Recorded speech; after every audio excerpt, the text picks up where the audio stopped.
মার্কিন president Donald Trump জানিয়েছেন Ukraine Russia যুদ্ধ বন্ধে আলোচনা করতে রুশ প্রেসিডেন্ট ভ্লাদিমির পুতিনের সঙ্গে ১৯ মে ফোনে কথা বলবেন তিনি। একই দিন তিনি ইউক্রেনের প্রেসিডেন্ট ভলোদিমির জেলেনস্কি এবং ন্যাটো সদস্য কয়েকটি দেশের নেতাদের সঙ্গেও আলোচনা করবেন। ওয়ালটন আবারও মিলিয়নিয়ার অফারে ওয়ালটন ফ্রিজ কিনে আপনিও হয়ে যেতে পারেন মিলিয়নিয়ার। মিলিয়নিয়ার ছড়াছড়ি দেশ জুড়ে, এটা শুধু ওয়ালটনই পারে।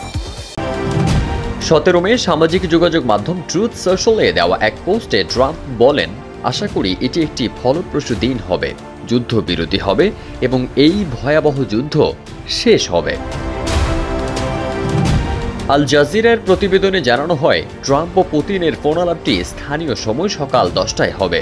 এরপর তিনি জেলেনস্কি ও ন্যাটো নেতাদের সঙ্গে কথা বলবেন। এর আগে তুরস্কের ইস্তাম্বুলে ইউক্রেন ও রাশিয়ার প্রতিনিধিদের মধ্যে সরাসরি বৈঠক হয়, তবে সেখানে কোনো যুদ্ধবিরতির চুক্তি হয়নি।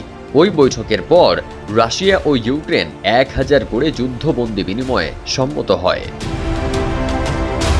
তবে বৈঠকে পুতিন উপস্থিত না থাকায় ইউক্রেন সমালোচনা করে বলেছে তিনি শান্তি প্রচেষ্টাকে গুরুত্ব দেননি। ইউক্রেনের প্রতিরক্ষামন্ত্রী জানিয়েছেন তারা পুতিন ও জেলেনস্কির সরাসরি বৈঠক আয়োজন করতে চায়, তবে যুদ্ধবিরতি না হওয়া পর্যন্ত এটি সম্ভব নয় বলে জানায় রাশিয়া। এদিকে আলোচনার পরদিন ইউক্রেনে রুশ ড্রোন হামলায় অন্তত ৯ জন নিহত হয়।